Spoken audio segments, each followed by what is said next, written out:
Okay, after this, our momentum is completely shifted. We're Well, completely. This is like we got back to the boxing analogy. They caught us off guard. They stumbled us. They dazed us. You know. They landed an illegal blow that wasn't caught. That's exactly what it was, right? And I think the really important thing to note is the sub that is made and what that means for Connor Bradley going up to right wing and Harvey Elliott dropping into midfield and Joe Gomez coming on to play right back. Right? I find it hard to believe they would have had time to have any real training in that system. We get into extra time or anything else you want to talk about? No, I think that's it. Should we talk about how abysmal Chelsea is? We could talk about it for a minute. Okay, 1 minute. They're bad. They have no team identity. They have no cohesion. They are super expensive players. They don't have people like Virgil van Dijk or Endo on their team. They don't have seasoned pros. Their teams, both of their teams, their substitute teams and their starting lineups were actually younger than our team by average age.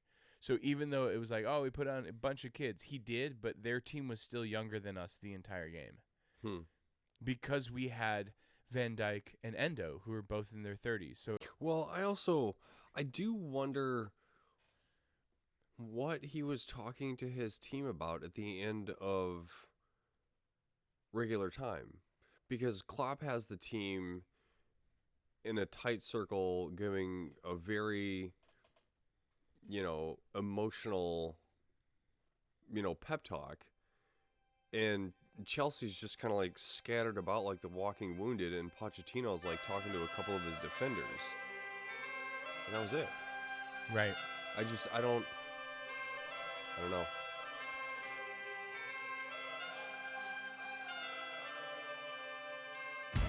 All right, ladies and gentlemen, welcome back to American LFC, the podcast where two American brothers talk everything Liverpool Football Club. I am Nate. We're talking with my brother Eli. How the heck are you?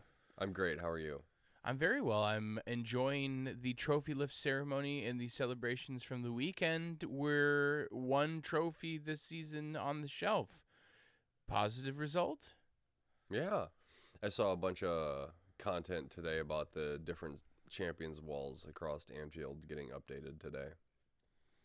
Yeah, were they saying anything in particular, or just no? It was just video of the chance? maintenance people switching out the numbers and everything. That's you got to do it the Monday after. You know what I mean? Okay. Today we're doing the match day review of the Carabao Cup Final, which has Liverpool winning 1-0 in extra time versus Chelsea Football Club. Okay, so let's get a little bit of your headspace going into this game and what your expectations were, right? I think on paper, bookies would say that because of the season leading up to this moment that Liverpool were favorites, but 30 minutes before this game, did you believe that? I still did, yeah, despite all the commentary leading up to the games and the pundits saying, Chelsea have really turned it around in the last 3 weeks. It's like a whole different club from the last time they played Liverpool. And I felt confident despite the injury problems, because the young kids have just shined whenever they've been asked to. And I felt good about it, Another game at Anfield South. Yeah, right.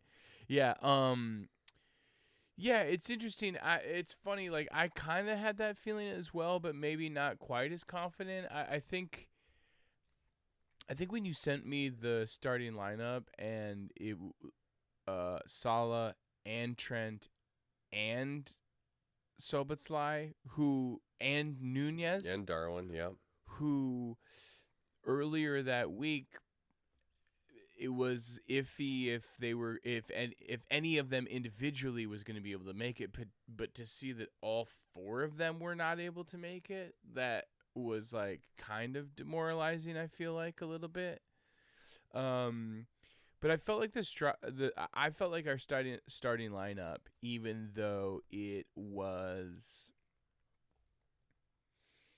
They're starters. They are starters, but I would say that half of the team would not be in our starting 11 if everybody was fit. Yeah, I mean that's probably true, but like also credit to Klopp and the team for bringing in the players they have because it's not like Gravenberch, Endo, and McAllister is a bad midfield by any means. No, not at all. I mean, not And compared to where we were at in the really rough spots last year, you know. oh yeah, no. Of course, that wasn't really where I was worried, right? Like at the midfield, I was like, oh, this is gonna be a great midfield battle. I think with Endo finding form and like really becoming a pivotal player, man, we've been talking about this for a long time. That McAllister is actually a 10, Yeah. and I can't wait for him to play an 8 and actually play. That's the thing that we bought him for. Right, we didn't buy him to play a holding midfielder, because if we did, we wouldn't have bid $111 million to buy Moises Caicedo, who is currently a starter for a team that has lost the most number of finals in a row in the English top flight, if I'm not mistaken. Yep. 6 in a row. Domestic finals they've lost. So yeah, it was nice to see the midfield. And actually, let's just start there. How did you feel about the beginning of the game? Right, they obviously had a pretty strong. They had an incredible opportunity to score in like the 8th minute or something like that. But Quivian Kelleher came up with an incredible save. Yeah. I mean, he had, maybe the game of his life since the last time he played a League Cup final and scored a winning penalty. Yeah. Yeah, it is. I mean, it's pretty incredible that our backup goalkeeper has won us 2 trophies. Yeah. I think besides that, okay. Basically, what I'm getting to is how did you feel about the game up until Gravenberch gets absolutely axed down by? We'll Moises have to Caicedo? talk about that in a second. I thought I was a little nervous because Chelsea had some good chances there, pretty early on.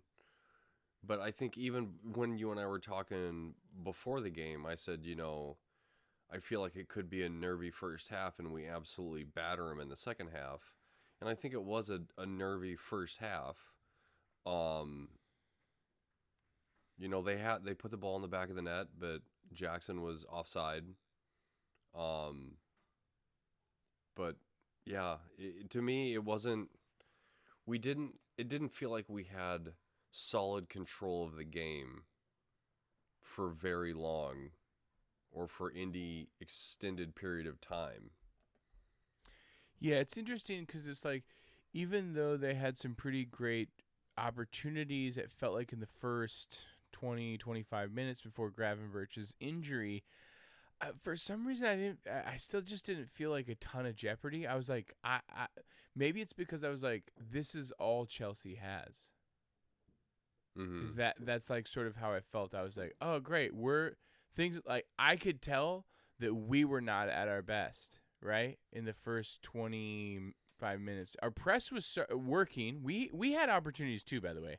Yeah, that is They true. just weren't quite as clear cut. And it did come off of a good press and Chelsea turning over possession in their defensive third, right? We did do a good job of winning the ball again high up the pitch. It's just the conversions weren't there.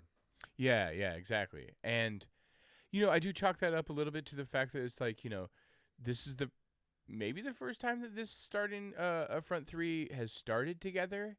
Didn't they start against Luton together? I don't know. Oh, maybe. Yeah, actually. Okay, so the second time that they've started together, but it's completely circumstantial because Harvey Elliott is like our 7th choice forward. Yeah. And that's no shade. I love Harvey Elliott. I think he's incredible. He's just that position is like just not the thing that he does really well. Yeah. The thing that he does well is find those spaces in between the lines of the midfield and the defensive third, which is not really what a left winger needs to be doing, trying to push things out to trying to stretch teams. He's dropping deep, but we'll get to that later. Yeah, I actually felt this like in the first 20, 25 minutes that I was like, oh, we were making some silly mistakes, right? And the things were like a little bit nervy, and they had a couple of great chances. We had some okay chances, but I was like, oh, great, we got through that. Yeah. And my feeling was that it was like, if Gravenberch wasn't brutally struck, it didn't amputate him. Yeah. I think this would have been a totally different affair. I think we would have grown into it. I think the last 20 minutes of the first half, we probably would have really put them under pressure. I could feel it. Felt to me around the 20 minute mark that things started to change. Like their opportunities came in the first 10, 12 minutes. Mm-hmm. And then I felt like we started to see what they were doing. Yeah. And we started to do the thing that we've been doing all season, which is like, we haven't been scoring goals early. That hasn't been like the path for this season. That was previous Klopp iterations. This is like, let's see. It's kind of like our team. They're kind of like a boxer now. Right now, they're kind of like a counter punching boxer. It's not the same style of play, but you know what I mean. Which is where it's just like, I'm gonna throw 100 jabs, and see where you're at, and then once I know what's going on, we'll attack. That's sort of how it feels like to me. Is like they're like, yeah, we're just going to survive 20, 25 minutes, and then once we know what's going on, because we, like, I may be getting ahead of ourselves here, but it's very clear that they have timed periods of pressing in the defensive third, right? They're not pressing the entire half. They're not pressing the entire game, right? Mm-hmm. There are phases of press that is happening, and I think that because Gravenberch goes out, it completely changes the back half of the press strategy, which is like, if we would have had that, I think this game would have been done in 90 minutes, I think, personally. Yeah. It should have been done in 90 minutes, but VAR decided Indo shouldn't be able to just stand in one spot. Well, okay, we're getting a little bit ahead of ourselves, and that's okay. Really quickly, so let's talk about the Moises Caicedo, right? Yeah. Because I broached it, but talk me through it. What was your feeling? What was your reaction? What's the overall sentiment of it now, days later? I mean, when I saw it in real time, I was like, okay, that's bad. When I saw the replay of it, I was like, that's got to be a red card. Yeah. And friend of the show, referee Jesse messaged me or commented on a post I put up on Facebook about this, and he's like, this is textbook serious foul play according to IFAB. It should have been a sending really off. It's like that clear. Yeah. Okay, because I was like waffling, right? Which is that, like, okay, so Moises Caicedo is trying, the thing that he's trying to do is that Gravenberch is ahead of him. He has trapped the ball. He's moving at pace ahead of him, and he's trying to catch up. And in doing so, he's trying to, like, get him off balance with his hip.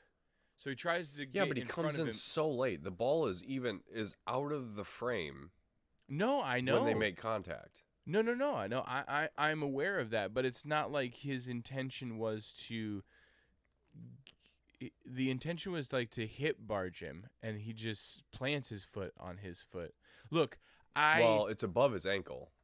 No, that yeah. No. That's true. I mean, you look at the still shot. Caicedo's boot is clearly above Gravenberch's ankle. Yeah. You know what's interesting is that it wasn't even called as a foul. I know.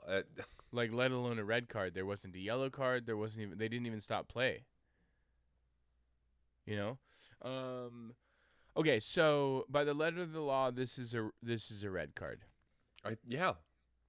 Okay. I mean, I don't know. I'm not a ref. I don't want to keep harping on about it, but, like, to me, that is so much worse than what Curtis Jones gets a red card for against Tottenham. It's tough because Curtis Jones goes over the ball. I mean, he's still hitting the guy above his ankle, in the middle of his shin, where he could snap Basuma's leg in half. At that point, he's going in from the front he makes contact with the ball. Yes. Caicedo, the ball is out. It's gone. And he just comes in late recklessly Yeah. and destroys Gravenberch's ankle. I will be shocked if Gravenberch plays another game this season. Yeah. No, I know. I know. He's done. He's probably done, which is really sad because he was really building up some consistent performances there. Yeah. And also just great Gravenberch, Soboslai, Curtis Jones, Stefan Bajcetic, Thiago Alcantara. That's just that's 5. Yeah.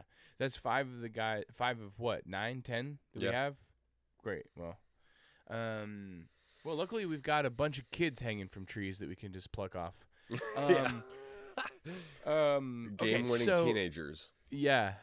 So all right. So we're saying Moises Caicedo gets a red card. So here's two things in the parallel universe where this game exists, and Ryan Gravenberch does not get macheted. We win this game handedly in 90 minutes. Yeah, right? I agree. Yeah. Yep. Yeah. Okay. In another alternate universe where Chris Kavanagh officiated a professional league game, a professional level game ever before in his life, he gives a red card, and Moises Caicedo, they're down to 10 men for 75 minutes of the game. And I think we win that one handedly in 90 minutes too. Yeah, because the truth is, look, part of our strategy was clear. Okay, Chelsea played the low block and tried to hit us on the counterattack anyway. So they're just going to do more of the same with 10 players. They're just going to be more low blocky. Yeah. Right. So the thing is, like, we would have scored on a set piece. Yeah. That's exactly what would have happened. Yeah. And then they would have tried to hold twice, on. But yeah. They would try to hold on until the 80th minute, and then they would start to try and push things, and then we'd probably hit them on a counterattack, and we'd end the game 2-0. That's what it would have looked like if Moises Caicedo got a red card. Unfortunately, neither of those things happened. Moises Caicedo stayed on the pitch for 120 minutes, and Ryan Gravenberch will probably, hopefully, he'll be available for preseason. Yeah, I mean, maybe even who knows? He might not even be able to play in the Euros. Because I was checking socials today, and they haven't said any. There has been no injury update on Gravenberch. Yeah, I mean, I saw a clip where they were celebrating. And he was on crutches in an air cast. Yeah, he's in a boot. Yeah, I saw that too. We'll see. Well, fingers crossed. But it doesn't look good. Yeah. Okay, after this, our momentum is completely shifted. We're completely. This is like we got back to the boxing analogy. They caught us off guard. They stumbled us. They dazed us. You know. They landed an illegal blow that wasn't caught. That's exactly what it was, right?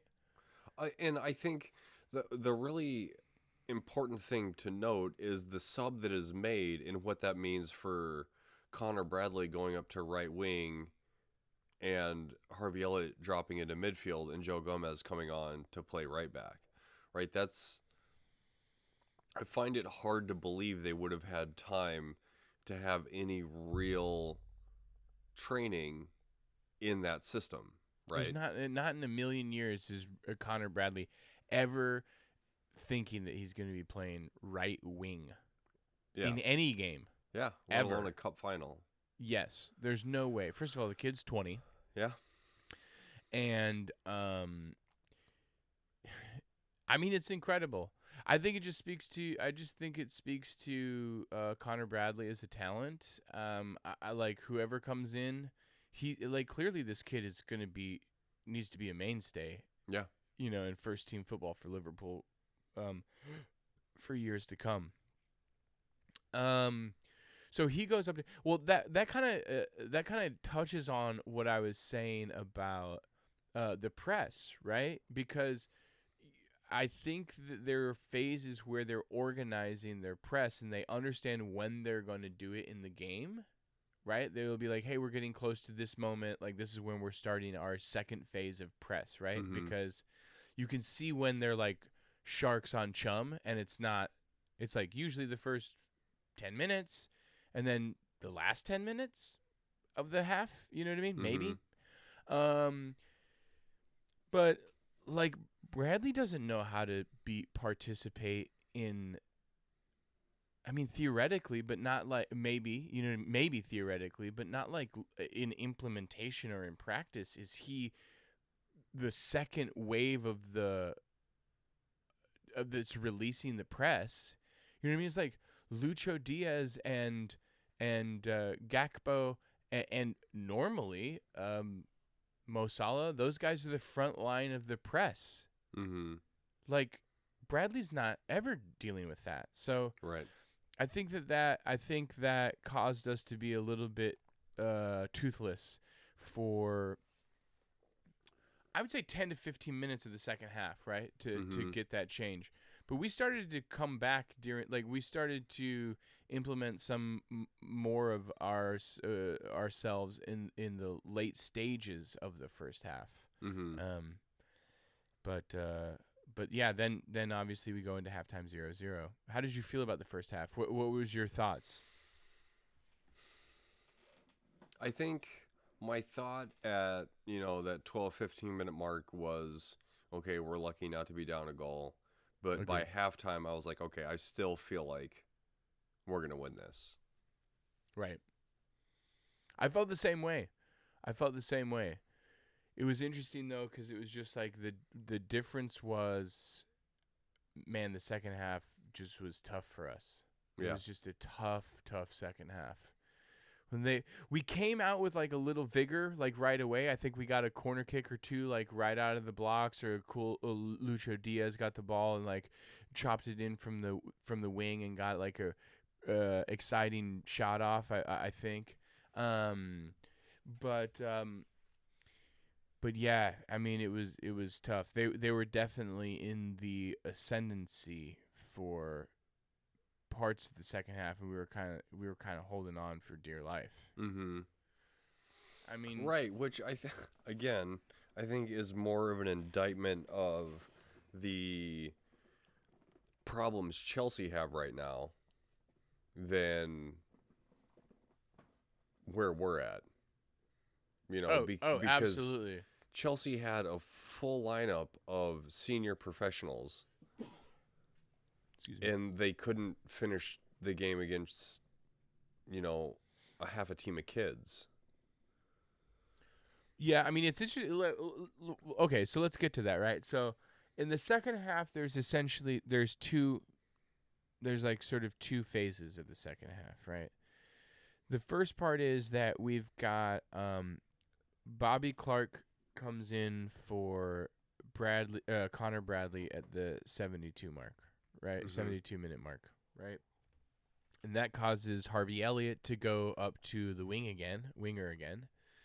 And Bobby Clark sits in with Endo, basically, and they're sort of like kind of doing their defensive-y, shapey thing, And then later on, as it's very clear that there's a possibility for extra time, Klopp at the 87th minute brings on Kostas Tsimikas, 27 years old, James McConnell, 19 years old, Jaden Dans, 19 years old.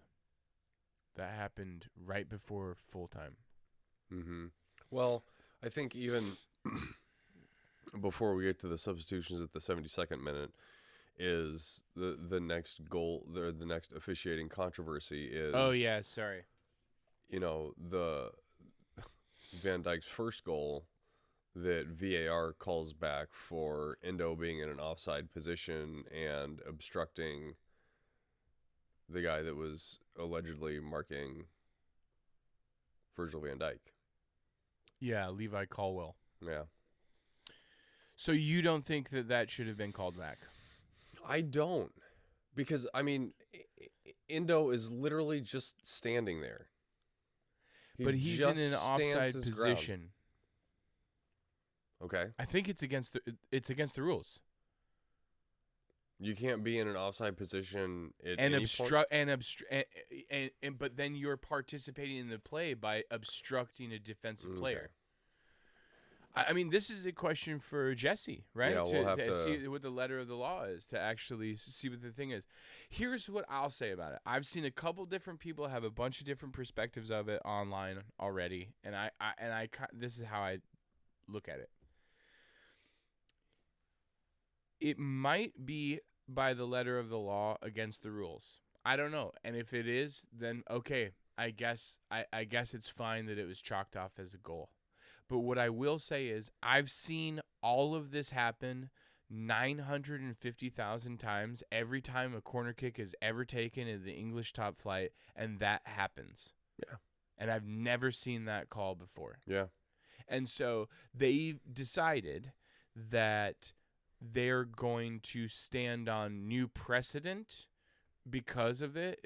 It for this game, it's like they were actually seeking a reason to pull a goal back versus being like, is it a clear and obvious error that the official didn't call that in real time on the field?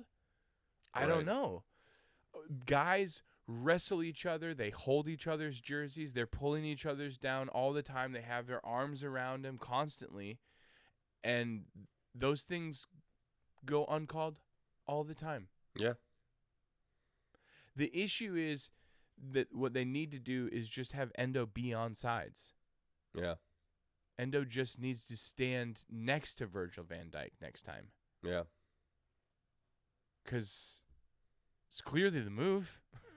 Yeah.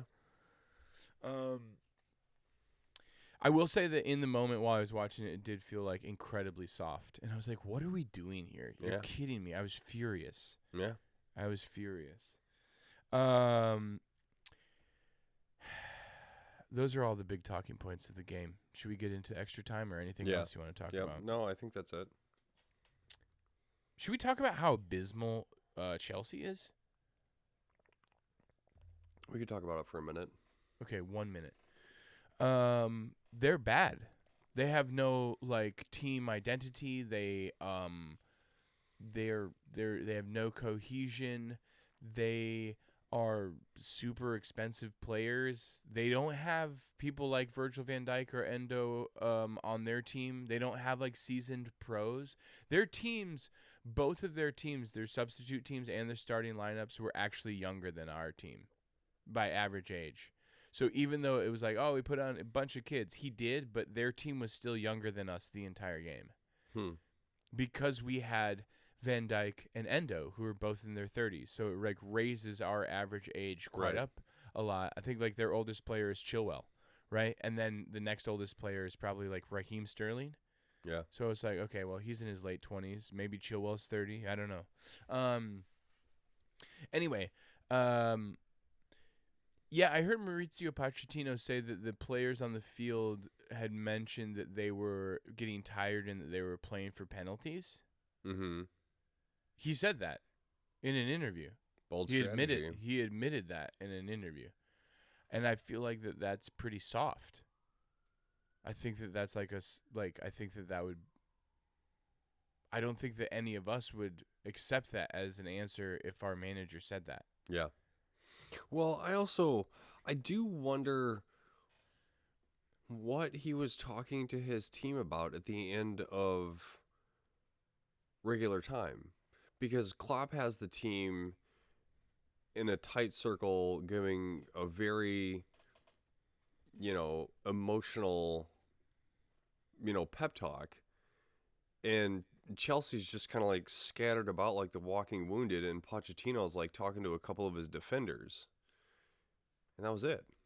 Right. I don't know. Well, it's interesting. The truth is, I'm looking at the substitutions, and so there were 3 substitutions that Pochettino did in extra time. At the 90th minute, he brought in Mudryk, the Ukrainian wonder sprinter, Who can't do anything else. Yeah.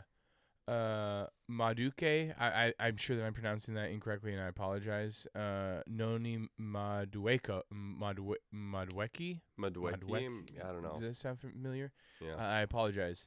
And then Trevor Chalobah. came in the 113th minute. So it's interesting because the thing that wins you battles, which is your midfield, he didn't change a single one of them. Mm-hmm. And we changed everyone but Endo. Mm-hmm. So even though obviously Klopp is getting the plaudits for trusting the kids, but he just played the only card that he had, the Mm-hmm. only card that he could possibly play, which is like, I either watch these other players completely run out of steam, or I just give it to the kids and say, let loose. Yeah. Yeah. Seemed like it it paid worked. off. Yeah. Yeah. I actually want to rewatch the extra time because I was too nervous to actually see what was going on. So now I want to rewatch it. Be like, what's actually happening here? Yeah. Yeah, maybe I'll do that too, because I did I saw a stat, and granted we just talked about how we refreshed 2/3 of our midfield basically at the end of the game or partway through it. Yeah. But Clark and McConnell had more successful passes and chances created in extra time than Enzo Fernandez and Moises Caicedo. Which I think honestly just kind of like reaffirms what you're saying with, you play the card you have and hope it works out. You trust the kids to do it. But, that is the engine room of the game, and just letting guys that are knackered, that haven't really had the best season to begin with, struggle out there for those extra 30 minutes just seems almost like poor management.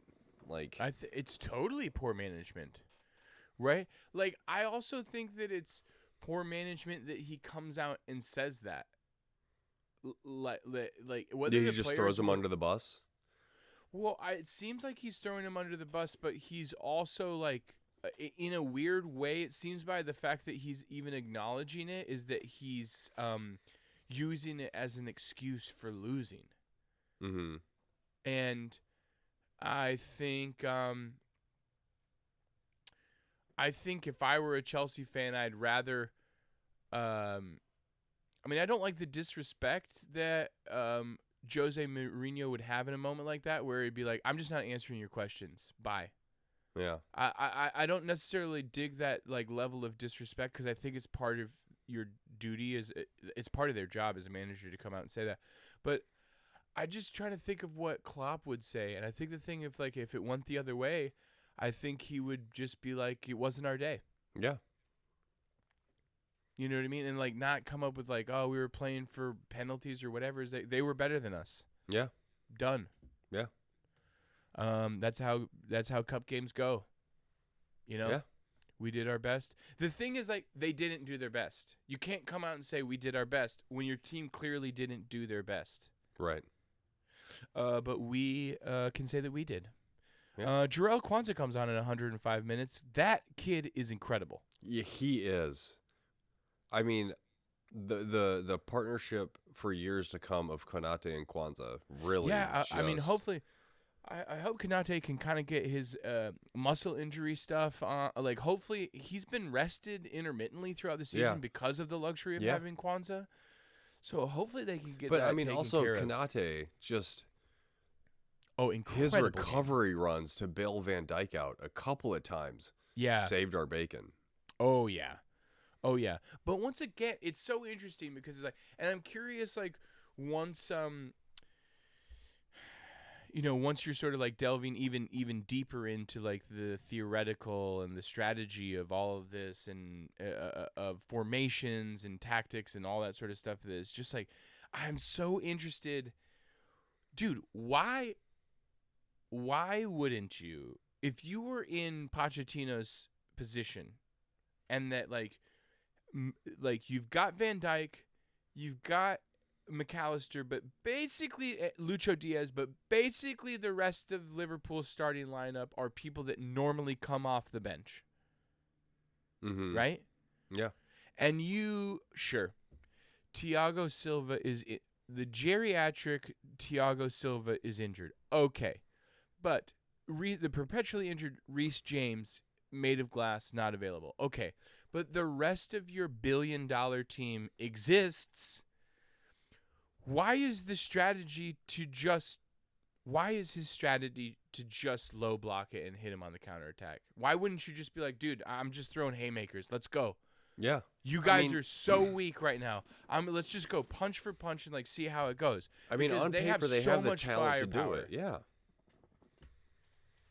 Why would Nkunku not start this game also? Why is Nicholas Jackson starting this game and Nkunku is not? He's incredible. That dude, although almost totally silent while playing this game, when he came on against us in the regular season, he was incredible. So I'm just it doesn't make any sense. Pochettino, sorry Spurs fans, not good. Okay. Should we talk about it? The 118th minute corner kick. I think it's Kostas Tsimikas. Let me make sure. It is. Yeah, okay. It is. The left-footed Greek Scouser. Yeah. With a peach of a delivery, right where you want it to be. So, is this Mikhailo Mudrik's fault? I don't remember. I'm sorry. I was just pure elation and joy. So the answer is that the ball is coming in. Basically, Mikhailo Mudryk would be the first man to the ball, the defense, right? Yeah. So it's it's not the near post guy, but it's the next guy out. The next guy in the zone. Right? Yeah. Next guy in the zone, right? So he is about to head the ball, but because he's the first one, he doesn't know what's going on behind him. So Van Dijk is able to basically get his head in front of him to hit the ball first. Mm-hmm. Right? So the question is it bad defense on Mudryk's part because he didn't put a body in, or is it bad defense on everybody else in the zone defense because they didn't body Van Dijk at all or give any support? Van Dijk had a full-on sprint in front of the dude. So this dude is just jumping just from the ground, right? So he's in an aerial fight with 6'4", probably 215-pound Virgil van Dijk, I would guess. You know what I mean? 6'5", 220 maybe. He's a big man. Yeah, at a full sprint, right? So I'm just curious, as a coach, whose fault is it? Well, honestly, if I was the coach, I would say that's my fault. We didn't set our zone up appropriately to deal with what is a known threat from Liverpool on set pieces. But you knew it's a known threat. They've been dealing with him all day. They already let in a goal that he was going to do. There's no anything you say. That's what Pochettino was telling the defenders, by the way. Hey, have you heard of Virgil van Dijk? He's pretty good in the air. Maybe you should put a body on him. So the thing is somebody has to hit this dude. Well, I think it's part of it is just the old, commentary cliche of tired legs and tired minds. Yeah. The mentality monsters were up for it. They were sharp. They were engaged. They were looking for it. And, Pochettino said it. They were tired. They were playing for penalties. Yeah, it's so absurd. So oh my God, I'm furious even just hearing that, rethinking about it. I'm like, oh my God, I would... Pitchforks, dude. If a Liverpool manager ever said that, come on. Yeah. Absurd. Yeah, then we won the game. Yeah. What an incredible ride. Yeah, First trophy of the season. Yeah, one down. Quadruple still on, dude. A certain number to go. Yeah, exactly. Okay, I think we have run long on this. Yeah, we're way over on this one. That's okay. But come on, it's a trophy lift, so we got to talk about it. All right, I'd like to ask one hypothetical question before we get out of here, unless there's anything else that you want to talk about. No, I don't think so. Okay, great. Virgil van Dijk's performance in this game, does he rank higher or lower as a Liverpool captain for you than Jordan Henderson?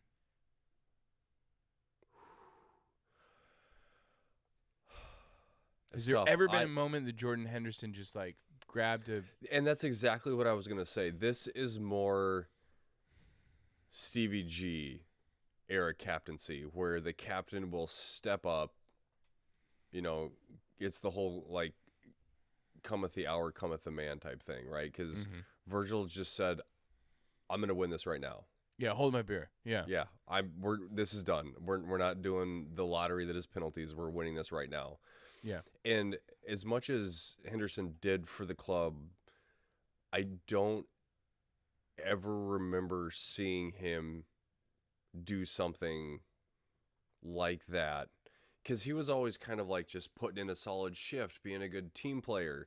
He did score some important goals along the way, but I don't ever remember him stepping up in a cup final to win the game. I think the biggest moment that I can remember that it wasn't even that he did. So in the 8th minute at Anfield against the second leg of Barcelona, he shot the ball in the 8th minute for there to be a rebound for Divock Origi to tap it in. Okay. You know what I mean? So it's like, that's kind of the first thing I'm grabbing for. Yeah. You know? I mean, he's had some beautiful goals, but yeah, dude, it's just not the same, right? It's a little bit different with Van Dijk. Yeah. We'll see how many trophies he lifts. Yeah. As a Liverpool captain. I think that's it. I think it's it. Yeah. Okay. Comment, subscribe. Yeah, leave us some comments below. Let us know. Do you think Virgil van Dijk should in the pantheon of where does he rank in the pantheon of Liverpool captains? Should Moises Caicedo have been sent off in the 25th minute? And do we all believe that the quadruple is still on? Let us know. Thank you so much for watching. Eli, it's been a pleasure. This has been a lovely chat. It has. Thank you. We'll talk soon. All right. Later. Cheers.